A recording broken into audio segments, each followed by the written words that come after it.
सर्वत्र गोविन्दनाम संकीर्तनं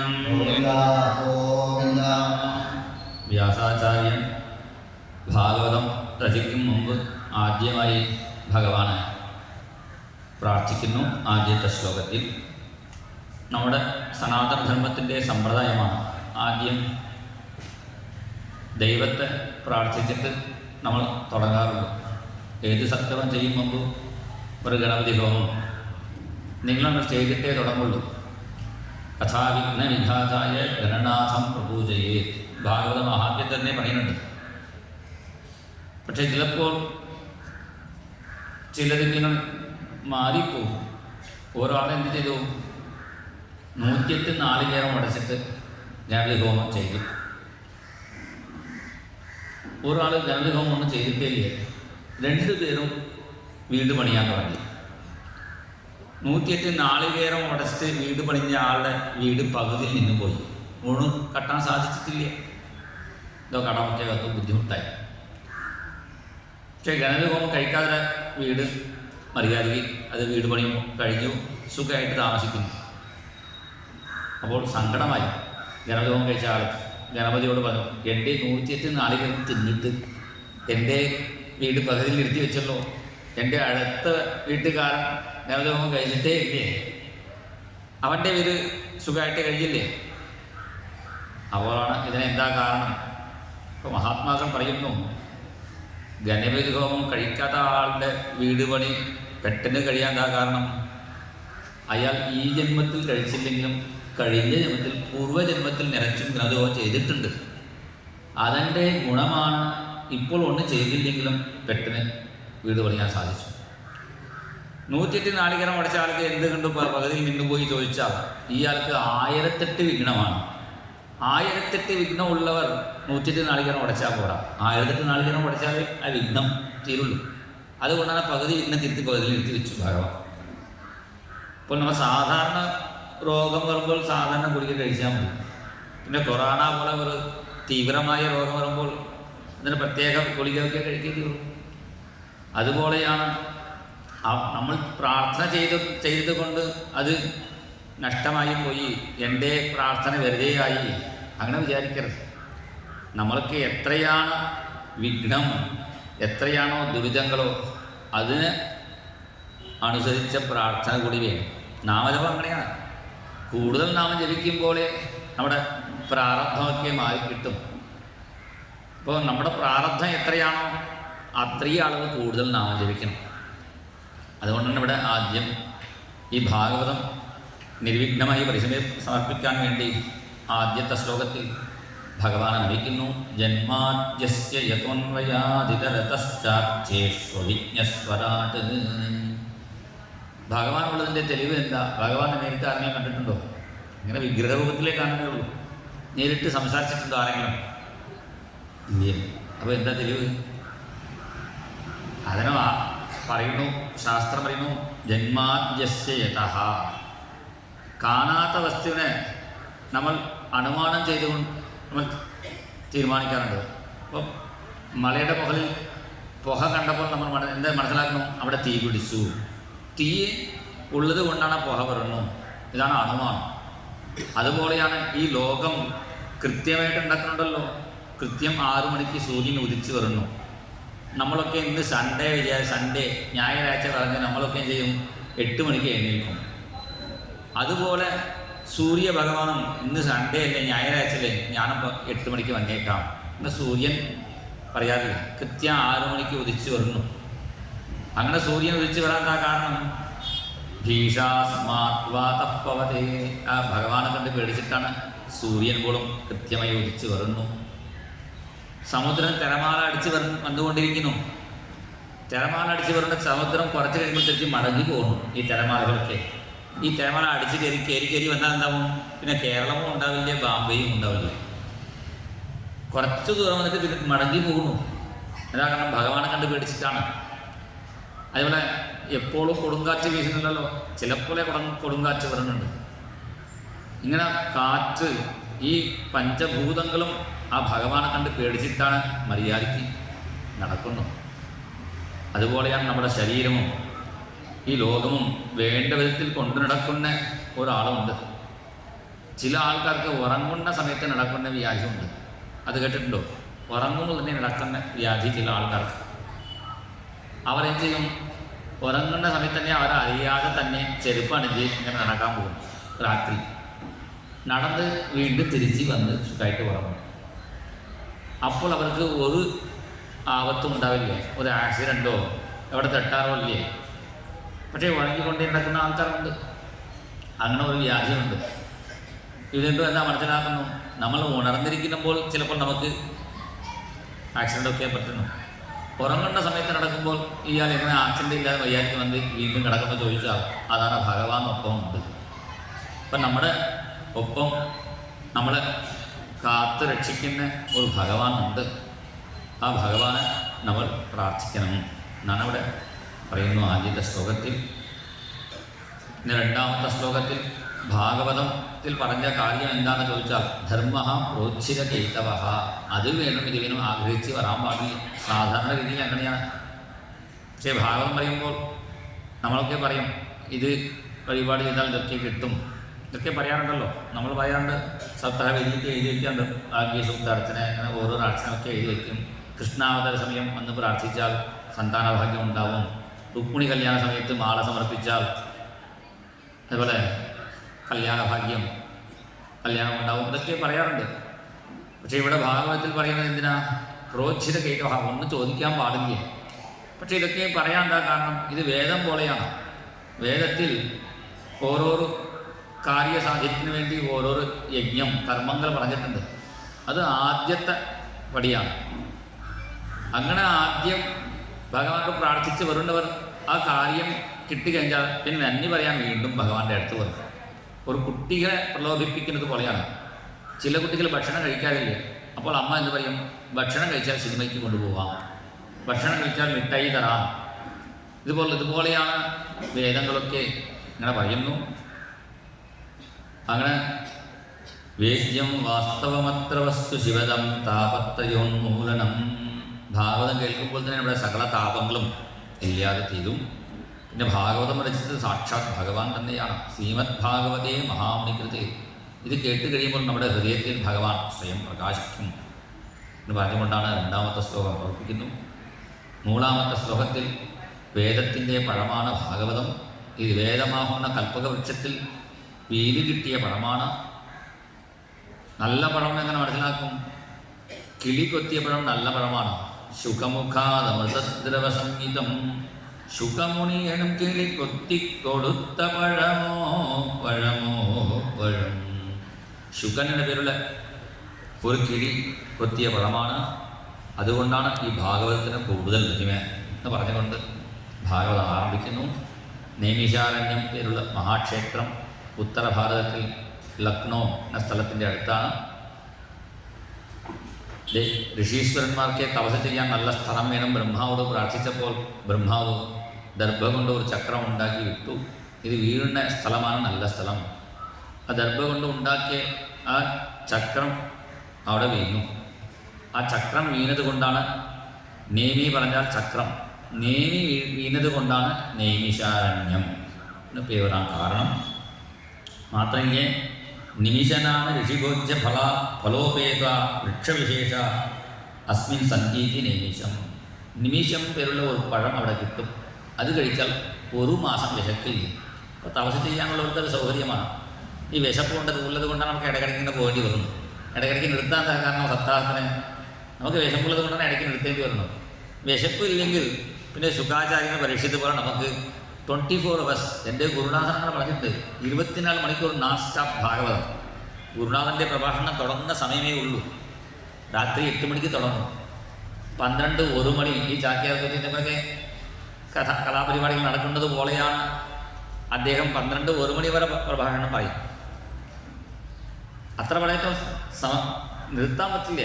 അങ്ങനെ ഗുരുനാഥനൊക്കെ പറഞ്ഞിട്ടുണ്ട്. അപ്പോൾ നമുക്ക് ഇടയ്ക്ക് നിർത്താൻ കാരണം വിശപ്പ് ഉള്ളത് കൊണ്ടാണ്. പരീക്ഷത്തിന് വിശപ്പില്ല, ശുഭാചാര്യന് വിശപ്പില്ല. അതുകൊണ്ടാണ് അവർ അഹോരാത്രം സപ്താഹമായിട്ട് ചെയ്തു. നമ്മളെ പോലെ ഇല്ല.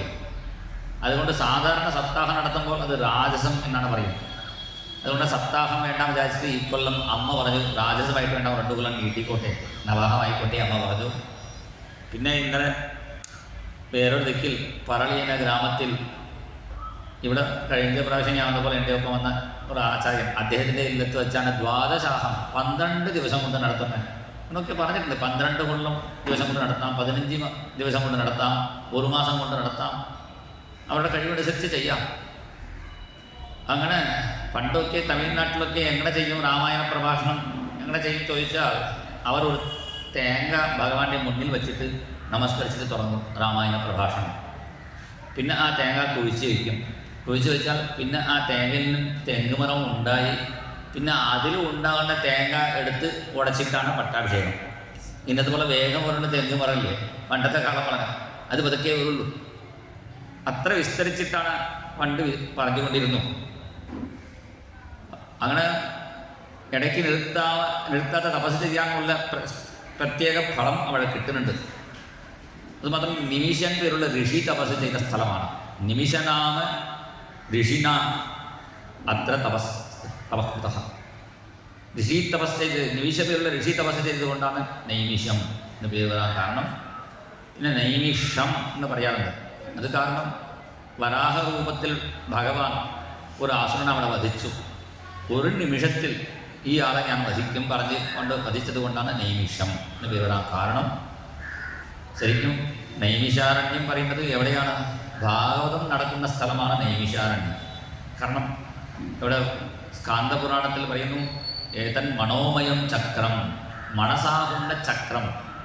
നമ്മുടെ മനസ്സല്ലേ ചുറ്റിക്കൊണ്ടിരിക്കുന്നു. ചക്രം ചുറ്റുന്നത് പോലെ നമ്മുടെ മനസ്സാണ് ചുറ്റുന്നത്. അപ്പോൾ മനസ്സാകുന്ന ചക്രം നിന്ന സ്ഥലം എവിടെയാണ്? സപ്താഹത്തിലാണ്.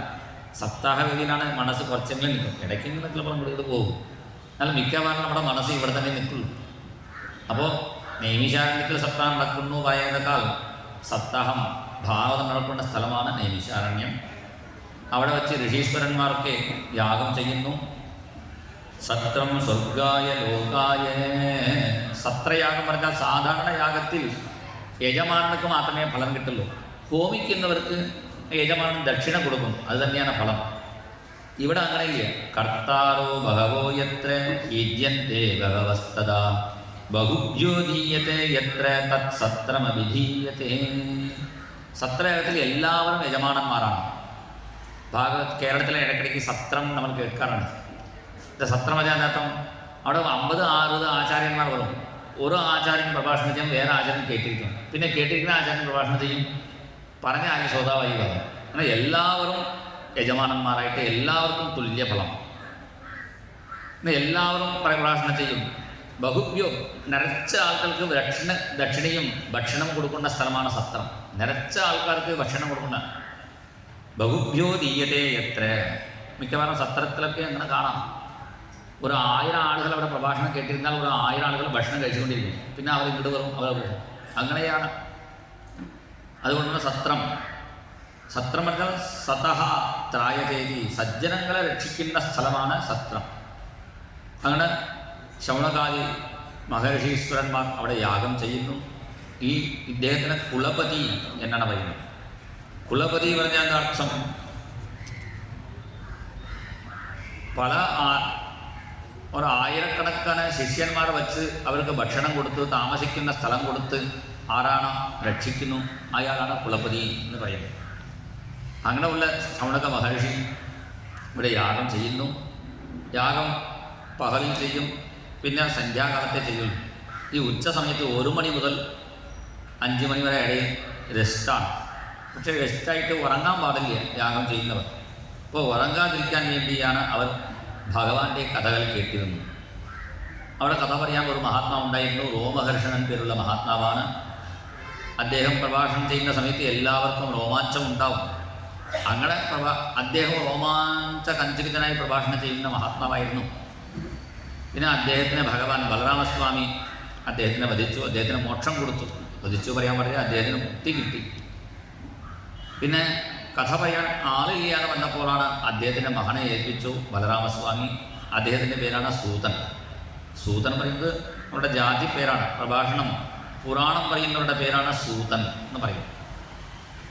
ഇവിടെ രോമകൃഷ്ണൻ്റെ പുത്രൻ്റെ പേരാണ് ഉഗ്രസ്രവസ് എന്നാണ് പേര്. അദ്ദേഹം വന്നപ്പോൾ ഋഷീശ്വരന്മാർ പറയുന്നു, കലിയുഗത്തിൽ എല്ലാവർക്കും സമയം ഒട്ടുമില്ല. മന്ദാസു മന്ദമതയ മന്ദഭാഗ്യാഭദ്രുതാഹ. എല്ലാവരും മടിയന്മാരാണ്, അളസന്മാർ, ബുദ്ധിയും കുറവാണ്, മന്ദഭാഗ്യന്മാരാണ്. ഒരു നല്ല കാര്യത്തിന് പുറപ്പെടുമ്പോൾ എന്തെങ്കിലും വിഘ്നം ഉണ്ടായിക്കൊണ്ടേയിരിക്കും. ഒരു നല്ല കാര്യം ചെയ്യാൻ ശ്രേയാംസി ബഹുവിഘ്നാനി, നല്ല കാര്യം ചെയ്യാൻ തുടങ്ങുമ്പോൾ പല വിഘ്നങ്ങളും ഉണ്ടാവും. പിന്നെ ഇങ്ങനെ സപ്താഹത്തിന് വേണ്ടി പുറപ്പെടുന്ന സമയത്താണ് ഇടയ്ക്ക് തലവേദന, വയറുവേദന, ഇങ്ങനെയൊക്കെ രോഗങ്ങളൊക്കെ പിടികൂടുന്നു. അപ്പോൾ എല്ലാവർക്കും എല്ലാ ശാസ്ത്രങ്ങളും പഠിച്ച് അതിൻ്റെ സാരം എന്താണ് മനസ്സിലാക്കാൻ ബുദ്ധിമുട്ടാണ്. സകല വേദ പുരാണ ഇതിഹാസ സാരം ഞങ്ങൾക്ക് പറഞ്ഞു തരണേ എന്ന് പ്രാർത്ഥിച്ചപ്പോഴാണ് ഇവിടെ സൂതപൗരാണികൻ തൻ്റെ ഗുരുനാഥനെ സ്മരിച്ചുകൊണ്ട് തുടങ്ങുന്നു. യം ബ്രഹ്മണജന്തമനുപേതമപേതകൃത്യം ദൈവായനോ വിരഹകാതര ആജുഭാവ പുത്രായിതി തന്മയതയാ സർവോ വിനേദു തം സർവഭൂതഹൃദയം മുനിമാനതോസ്മി. അദ്ദേഹത്തിൻ്റെ ഗുരുനാഥനാണ് ശ്രീ ശുകാചാര്യൻ. ശ്രീ ശുകാചാര്യൻ ജനിച്ച ഉടനെ തന്നെ പക്ഷിയപ്പോൾ അദ്ദേഹം പറന്നുപോയി. അതുകൊണ്ടാണ് ശുകൻ്റെ പേര് വരാൻ കാരണം. ചില ആളുകൾ ശുകൻ്റെ ഫോട്ടോ കൂടി വയ്ക്കും, ഒരു കിളിയുടെ മൂക്ക് വെച്ച്. അങ്ങനെ പറഞ്ഞിട്ടില്ലേ ഭാഗവതത്തിൽ? നല്ല സുന്ദര രൂപണായിട്ടാണ് വർണ്ണിക്കുന്നു. ഗുരുവായൂരപ്പനെ പോലെ തന്നെയാണ് ശുകാചാര്യൻ. പക്ഷേ നമുക്ക് മനസ്സിലാവാൻ വേണ്ടി ഒരു കിളിയുടെ മുഖം കൂടി വെച്ചാൽ ഇതാണ് ശുകാചാര്യൻ, നമുക്ക് മനസ്സിലാവാൻ വേണ്ടി അങ്ങനെ ചെയ്യുന്നുണ്ട്. ശുകാചാര്യൻ അങ്ങനെ ജനിക്കുമ്പോൾ തന്നെ 16 വയസ്സിൽ പ്രായമുള്ള ഉണ്ണിയായിട്ട് ജനിച്ച അദ്ദേഹം, കാരണം 16 വയസ്സ് അമ്മയുടെ ഗർഭപത്രത്തിൽ അങ്ങനെ തന്നെ കിട്ടും. ശുകാചാര്യൻ്റെ കഥയെക്കുറിച്ച് കൗശികി സംഹിത ആ ഗ്രന്ഥത്തിലാണ് പറയുന്നത്. മഹാദേവൻ പാർവതിക്ക് ഭാഗവതം പറഞ്ഞു കൊടുക്കുന്ന സമയത്താണ് പാർവതി കേട്ടിരുന്നു. അപ്പോൾ മഹാദേവൻ പറഞ്ഞു, ഇവിടെ വേറെ ഒരാളും കേൾക്കാൻ പാടില്ല, രഹസ്യമായിട്ട് പുരാണ ഗുഹ്യം, രഹസ്യ പുരാണമാണ് ഭാഗവതം, വേറെ ഒരാൾ വരാതെ സൂക്ഷിക്കണം. അങ്ങനെ പാർവതി അടുത്ത് നോക്കി വന്നു, ഇവിടെ ഒരാളില്ലേ നമുക്ക് ഭാഗവതം, നിങ്ങൾ പറഞ്ഞോളൂ ഞാൻ കേൾക്കാം. മഹാദേവൻ പറഞ്ഞു, ഞാൻ കണ്ണടച്ച് ഭാഗവതം പറയും, പക്ഷെ നീ കേൾക്കേണ്ടത് എനിക്ക് മനസ്സിലാവേണ്ടേ. ഇപ്പം ഇടയ്ക്ക് ഓങ്കാര ശബ്ദത്തോടു കൂടി കേൾക്കണം. കുട്ടികൾക്ക് അങ്ങനെ കഥ പറയാറുള്ളൂ. പണ്ട് ഒരു രാജാവ് ഉണ്ടായിരുന്നു പറഞ്ഞ എന്ന് പറയും. ആ രാജാവിന് ഒരു റാണി ഉണ്ടായിരുന്നു. കുട്ടികൾ ഇടയ്ക്കിടയ്ക്ക് ഇങ്ങനെ മൂളാറുണ്ടല്ലോ. അതുപോലെ പാർവതി ദേവിയോട് പറഞ്ഞു, നീ ഇങ്ങനെ മൂളിക്കൊണ്ട് വേണം ഈ ഇടയ്ക്കിടയ്ക്ക് ഓങ്കാര ശബ്ദത്തോടു കൂടി കേൾക്കണം. അങ്ങനെ മഹാദേവൻ ഭാഗവതം പറഞ്ഞുകൊണ്ട് വന്നപ്പോൾ ദശമസ്കന്ധം വരെ പാർവതി കേട്ടു.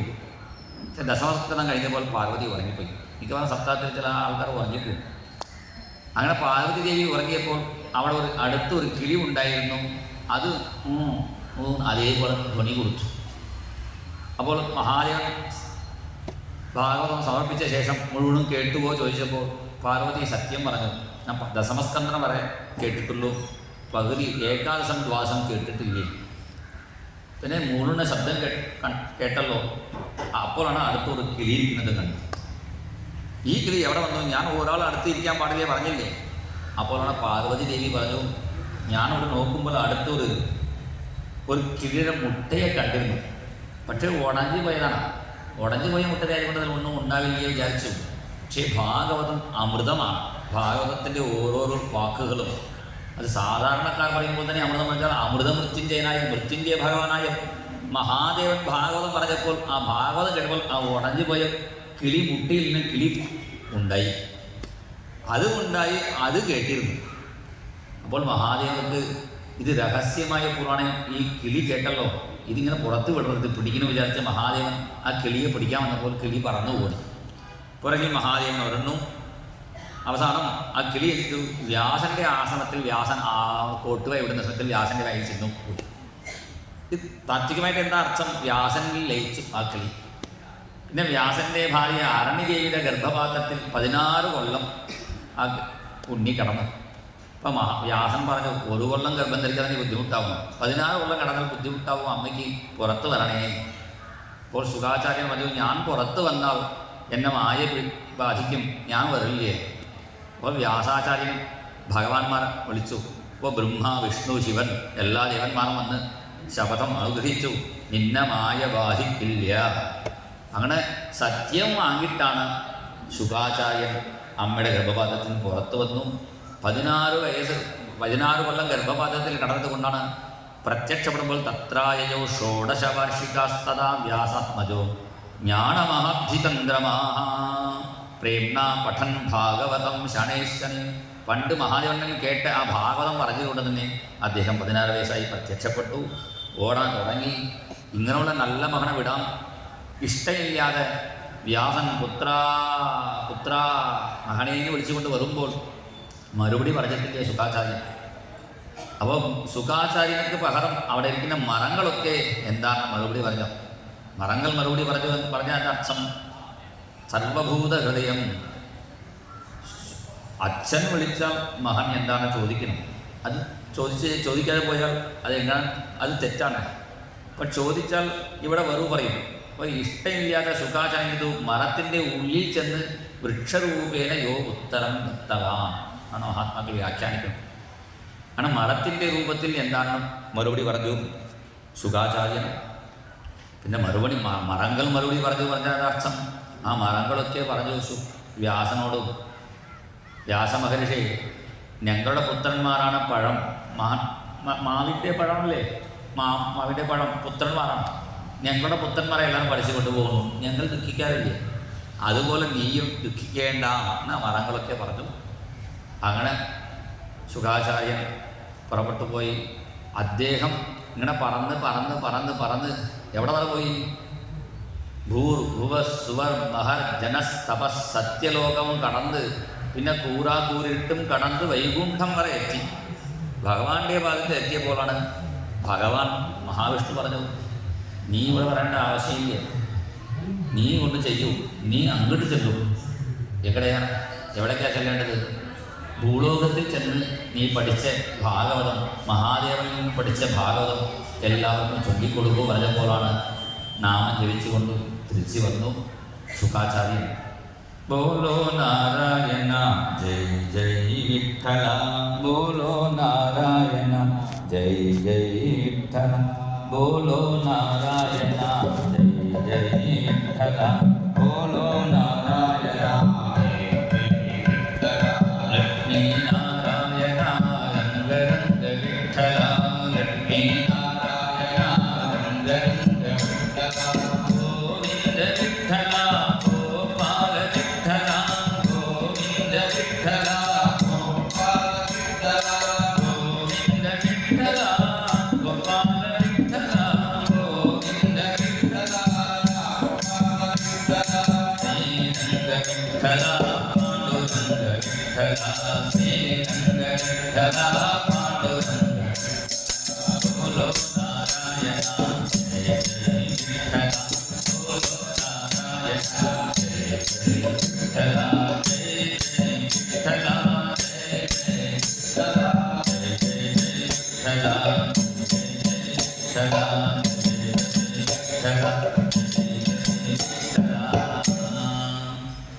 നാമം ചോദിച്ച് തിരിച്ചു വന്നു.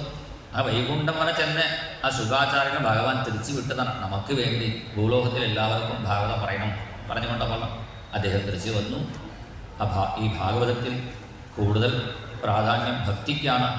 ആ ഭക്തിയും ഗുരുവായൂരപ്പൻ്റെ പാദത്തിൽ ചെയ്യണം. ഗുരുവായൂരപ്പൻ്റെ അവതാരങ്ങൾ 22 അവതാരങ്ങളെയും പറഞ്ഞുകൊണ്ടാണ് നിർത്തിയപ്പോഴാണ് ഈ ഭാഗവതം കേട്ട പരീക്ഷത്തിൻ്റെ കഥയും 17 പുരാണം രചിച്ച വ്യാസൻ 18ാമത്തെ പുരാണമായി ഭാഗവതം രചിക്കാൻ എന്താണ് കാരണം ചോദിച്ചപ്പോഴാണ് ആ കാരണം കൂടി നമുക്ക് പറഞ്ഞു നിർത്താം. 17 പുരാണം രചിച്ചിട്ടും വേദങ്ങളെ ആളായിട്ട് വീതിച്ചു കൊടുത്തിട്ടും വേദത്തിൻ്റെ സാരമായ മഹാഭാരതം രചിച്ചിട്ടും വ്യാസനക്ക് ഒരു മനസ്സമാധാനമില്ലേ? കാരണം ആദ്യം എല്ലാവർക്കും വേണ്ടത് മനസ്സമാധാനം അല്ലേ? കാരണം ജനങ്ങൾക്ക് നന്മ ചെയ്യാൻ ഒരു എളുപ്പത്തിൽ നന്മ കിട്ടാനുള്ള ഒരു വഴി പറഞ്ഞു തരണം വിചാരിച്ച് വ്യാസൻ വിചാരിച്ചിരിക്കുമ്പോഴാണ് വ്യാസൻ്റെ ആശ്രമത്തിലേക്ക് നാരദൻ വന്നു പറഞ്ഞു കൊടുത്തു, നീ സാധാരണ തീർത്ഥക്ഷേത്ര മഹാത്മ്യങ്ങൾ പറഞ്ഞാൽ പോരാ, ഭഗവാന്റെ കഥ പറഞ്ഞോളൂ. നഥതാ വാസുദേവസ്യ മഹിമാഖ്യനുവർണ്ണിത. ഭഗവാന്റെ കഥകൾ കേട്ടാൽ മതി, ബാക്കി തീർത്ഥക്ഷേത്ര മഹാത്മ്യങ്ങളൊക്കെ കേട്ടാൽ പോരാ, ആ ക്ഷേത്രങ്ങളും തീർത്ഥങ്ങളും ചെല്ലണം. ഇത് അങ്ങനെ ആവശ്യമില്ല. വ്രതങ്ങളൊക്കെ പറഞ്ഞാൽ ഓരോ പുരാണത്തിലും ഒന്നൊന്ന് പറഞ്ഞിട്ടുണ്ട് വ്യാസൻ. തീർത്ഥക്ഷേത്ര മാഹാത്മ്യം സ്കാന്ദപുരാണത്തിലും പിന്നെ വ്രതങ്ങളുടെ മാഹാത്മ്യം വേറെ പുരാണത്തിലും ഇതൊക്കെ പറഞ്ഞിട്ടുണ്ട്. ഈ കലിയുഗത്തിൽ വ്രതമൊക്കെ ചെയ്യാൻ പറ്റില്ലേ? ഒരു ഏകാദശി വ്രതം തന്നെ ഇരിക്കാൻ പറ്റുന്നില്ലേ? അപ്പോൾ എളുപ്പത്തിൽ ഭഗവാന്റെ കഥകൾ കേട്ടാൽ മതി, ഭഗവാന്റെ കഥകൾ പറഞ്ഞാൽ മതി പറഞ്ഞപ്പോഴാണ്. ഭഗവാന്റെ കഥ പറയുമ്പോൾ മര്യാദയ്ക്ക് പറയണ്ടേ? എന്തെങ്കിലും തെറ്റുകുറ്റം വന്നാൽ എന്ത് ചെയ്യും? കുഴപ്പമില്ലേ, തെറ്റായി പറഞ്ഞാലും കുഴപ്പമില്ല, ഭഗവാൻ അത് സ്വീകരിച്ചോളൂ എന്ന് പറഞ്ഞു കൊടുത്തു. അതുകൊണ്ടാണ് ഭാഗവതം തെറ്റായി വായിച്ചാലും കുഴപ്പമില്ല എന്ന് പറയുന്നുണ്ട്. അങ്ങനെ തെറ്റായി വായിച്ചാലും കുഴപ്പമില്ല പറഞ്ഞുകൊണ്ട് തെറ്റായി വായിക്കേണ്ട ആവശ്യമില്ല. അത് മര്യാദയ്ക്ക് തന്നെ ഒരു ക്ലാസ്സായിട്ട് പഠിച്ച് വായിക്കുമ്പോൾ അത് നല്ല ഗുണമുണ്ടാവും. കാരണം ആ തെറ്റ് ഉണ്ടെങ്കിലും ഭഗവാൻ അത് ക്ഷമിക്കും എന്നാണ് ഇതിൻ്റെ താത്പര്യം. പൂന്താനം പത്മനാഭായ നമഃ മരപ്രഭവേ നമഃ എന്ന അർച്ചന ചെയ്തു. അപ്പോഴാണ് നാരായണ ഭട്ടത്തിരി എന്ന് പറഞ്ഞു, മരപ്രഭു ഇല്ല, അമരപ്രഭു പറയണം. അത് വേണ്ട വിധത്തിൽ പറഞ്ഞു കൊടുത്തു. പക്ഷേ തെറ്റായി വായിച്ചവർക്ക് മറുപടി അത് തിരുത്താൻ ബുദ്ധിമുട്ടാണ്. വീണ്ടും പത്മനാഭായ നമഃ മരപ്രഭുവേ നമഃ അർച്ചന ചെയ്തപ്പോൾ ഗുരുവായൂരപ്പനക്ക് സന്തോഷമായി. പക്ഷേ ഭട്ടത്തിരിക്ക് സങ്കടം. അപ്പോഴാണ് ഭട്ടത്തിരിയുടെ സ്വപ്നത്തിൽ ചെന്ന് ഗുരുവായൂരപ്പൻ പറഞ്ഞു, മരപ്രഭു ഞാൻ തന്നെയാണ്, അമരപ്രഭുവും ഞാൻ തന്നെയാണ്, അത് കുഴപ്പമില്ല, ഞാൻ അഡ്ജസ്റ്റ് ചെയ്തോളാം. അങ്ങനെയാണ് ഭഗവാൻ. തെറ്റായാലും അത് സ്വീകരിക്കും. പക്ഷെ ഭക്തിയാണ് വേണ്ടത്. ഭക്തിയാ ഭാഗവതം ജ്ഞേയം എന്ന് പറഞ്ഞുകൊണ്ടാണ് നാരദൻ ചെന്നപ്പോൾ നാരദൻ തൻ്റെ പൂർവ്വകഥയും കൂടി ഇവിടെ വർണ്ണിച്ച് കേൾപ്പിക്കുന്നു. പൂർവ്വജന്മത്തിൽ ഒരു സാധാരണ കുട്ടിയായിരുന്നു. എല്ലാ വീട്ടിലും പണിയെടുത്ത് ജീവിക്കുന്ന ഒരു അമ്മയുടെ മകനായിരുന്നു. ആ ഗ്രാമത്തിൽ ചില മഹാത്മാക്കൾ അവിടെ വന്ന് താമസിച്ച് ആ നാരദനക്ക് ഭഗവാന്റെ കഥകളൊക്കെ ഉപദേശം കൊടുത്തു. പിന്നെ ജ്ഞാനോപദേശം കൊടുത്തു. മാത്രമല്ല പ്രസാദം കൂടി കൊടുത്തു. വെറുതെ ചോറ് ഉണ്ടാക്കി കഴിച്ചാൽ ചോറാണ്, ഭഗവാനക്ക് നിവേദിച്ച ശേഷം കഴിച്ചാൽ പ്രസാദമാണ്. അത് ഭക്തന്മാർ ഉണ്ട ശേഷം അവസാനം കഴിക്കുമ്പോൾ അത് മഹാപ്രസാദമാണ്. അങ്ങനെ അതുകൊണ്ടാണ് ശിലാഖ ആദ്യം തന്നെ പോയി, അവസാനം ചെല്ലുന്നവർക്ക് മഹാപ്രസാദം. അങ്ങനെ മഹാപ്രസാദമായി മഹാത്മാക്കളെ ഉച്ചിട്ടം കഴിച്ചപ്പോൾ ഈ ഉണ്ണിക്ക് ജ്ഞാനം ഉണ്ടായി. ജ്ഞാനം ഉണ്ടായതിൻ്റെ തെളിവ് എന്താ? എത്ര വലിയ സങ്കടമുണ്ടായാലും അവർ വിഷമിക്കാറില്ല. ഈ ഉണ്ണിയുടെ 5 വയസ്സ് പ്രായമുള്ള ഉണ്ണിയുടെ മകൻ മരിച്ചപ്പോൾ ഉണ്ണിക്ക് വിഷമില്ലേ? ഇത് ഭഗവാന്റെ അനുഗ്രഹം വിചാരിച്ച് ആ ഉണ്ണി കാട്ടിൽ ചെന്ന് ഒരു കുളത്തിൽ കുളിച്ച് അവിടെ കണ്ണടച്ച് ധ്യാനിച്ചപ്പോൾ ഭഗവാന്റെ ദിവ്യരൂപം മുഴുവനും കാണാൻ സാധിച്ചു. ജായതകാചരണാംഭോജം ഭാവനിർജിതചേതസാ ഔത്കണ്ഠ്യാശ്രുകലാക്ഷസ്യ ഹൃദ്യാസീമേശനൈർഹരിഃ. ഭഗവാന്റെ ദിവ്യരൂപം കണ്ട് ആസ്വദിച്ചിരിക്കുമ്പോഴാണ് പെട്ടെന്ന് മറഞ്ഞു ഭഗവാൻ. വീണ്ടും ധ്യാനിക്കാൻ പുറപ്പെട്ടപ്പോൾ ഭഗവാൻ പറഞ്ഞു, ഈ ജന്മത്തിൽ ദർശനമില്ലേ, നീ അടുത്ത ജന്മത്തിലാണ് പറഞ്ഞപ്പോൾ ആ കുട്ടി വിഷമിക്കാതെ നാമം ജപിച്ചിരുന്നു. ആ ജന്മം മുഴുവനും അടുത്ത ജന്മത്തിലാണ് നാരദനായി ജനിച്ചു. പൂർവ്വജന്മത്തിൽ ഒരു സാധാരണ ഉണ്ണിയായിരുന്ന ഈ ഉണ്ണി അടുത്ത ജന്മത്തിൽ ബ്രഹ്മപുത്രനായി നാരദനായി ജനിച്ച് ഭഗവാന്റെ മുന്നിലെത്തിയപ്പോൾ ഭഗവാൻ പറഞ്ഞു, നീ എൻ്റെ അടുത്ത് വരേണ്ട, നിൻ്റെ അടുത്ത് ഞാൻ വന്നോളാം, എൻ്റെ നാമം ജപിച്ച് നടന്നോളൂ പറഞ്ഞ് ഭഗവാൻ ഒരു വീണ കൊടുത്തു. ആ വീണയും എടുത്ത് നാരദൻ എവിടെയൊക്കെ പാടി നടക്കുന്നുവോ അവിടെയൊക്കെ ഭഗവാൻ പുറകിൽ വരുന്നു. അതാണ് ഭക്തന്മാർ പാടുന്നു. നാഹം വസാമി വൈകുണ്ഠേ ന യോഗി ഹൃദയേരവോ മദ്ഭക്തായത്ര ഗായന്തി തത്ര തിഷ്ഠാമി നാരദ. ഭക്തന്മാർ എവിടെ ഒന്നിച്ച് ചേർന്ന് ഭഗവാന്റെ നാമം ജപിക്കുന്നുവോ, തുളസി കാരണം എത്ര, തുളസി കാടായിട്ട് എവിടെ ഇരിക്കുന്നുവോ, എത്ര പത്മവനാണ് പത്മങ്ങൾ എവിടെ, താമരക്കുളം എവിടെയാണോ അവിടെയും ഭാഗവതന്മാർ ഭക്തന്മാർ എവിടെ നാമം ജപിച്ചിരിക്കുന്നുവോ തത്ര സന്നിഹിതോ വസന്തി വൈഷ്ണവായത്ര തത്ര സന്നിഹിതോ ഹരിഹി. നാരദൻ എവിടെ ചെന്നാലും ഒപ്പം ഭഗവാൻ നാരദൻ്റെ ഒപ്പം വരുന്നു. അതിൻ്റെ കാരണം നാരദനക്ക് കിട്ടിയ സത്സംഗവും ആ നാമജപവുമാണെന്ന് ഇവിടെ പറയുന്നു. ആ സത്സംഗത്തിൻ്റെയും നാമജപത്തിൻ്റെയും മഹിമ പറഞ്ഞുകൊണ്ടാണ് ഇവിടെ നാരദൻ്റെ ചരിത്രം സമർപ്പിക്കുന്നു. നമുക്ക് ഒരു കീർത്തനം നാമാവലി പാടി ഇപ്പോൾ നമുക്ക് സമർപ്പിക്കാം. സർവത്ര ഗോവിന്ദനാമ സങ്കീർത്തനം ഗോവിന്ദ ബോലോ നാരായണ ജയ ജയ വിഠല ബോലോ നാരായണ ജയ ജയ വിഠല ബോലോ നാരായണ ജയ ജയ വിഠല ബോലോ നാരായണ ജയ ജയ വിഠല ലക്ഷ്മീ നാരായണ രംഗ രംഗ വിഠല ലക്ഷ്മീ നാരായണ രംഗ രംഗ വിഠല ഗോവിന്ദ വിഠല ഗോപാല വിഠല ഗോവിന്ദ വിഠല ഗോപാല വിഠല ഗോവിന്ദ വിഠല ഗോപാല വിഠല ഗോവിന്ദ വിഠല ഗോപാല വിഠല ശ്രീരംഗ വിഠല പാണ്ഡുരംഗ വിഠല ശ്രീരംഗ വിഠല പാണ്ഡുരംഗ ബോലോ നാരായണ ജയ ജയ വിഠല ബോലോ നാരായണ ജയ ജയ വിഠല ജയ ജയ വിഠല ജയ ജയ വിഠല ജയ ജയ വിഠല സർവത്ര ഗോവിന്ദനാമ സങ്കീർത്തനം ഗോവിന്ദ രാധാരമണ മുകുന്ദ മുരാരേ ശരണം മേ തവ ചരണയുഗം ഭവനപുരേശ രാധാ കൃഷ്ണ ശരണം മേ തവ ചരണയുഗം ദേവി മഹേശ്വരി പാർവതി ശങ്കരി ശരണം മേ തവ ചരണയുഗം സാംബ സദാ ശിവ ശംഭോ ശങ്കര ശരണം മേ തവ ചരണയുഗം ഹരിഹര പുത്ര ആശ്രിതവത്സല ശരണം മേ തവ ചരണയുഗം നന്ദകുമാര നവനിത ചോര ശരണം മേ തവ ചരണയുഗം രാധാരമണ മുകുന്ദ മുരാരേ ശരണം മേ തവ ചരണയുഗം ഗുരുഭവനപുരേശ രാധാ കൃഷ്ണ ശരണം മേ തവ ചരണയുഗം ശരണം മേ തവ ചരണയുഗം ഹരി ശരണം മേ തവ ചരണയുഗം സർവത്ര ഗോവിന്ദനാമ സങ്കീർത്തനം ഗോവിന്ദ നമഃ പാർവതീപതയേ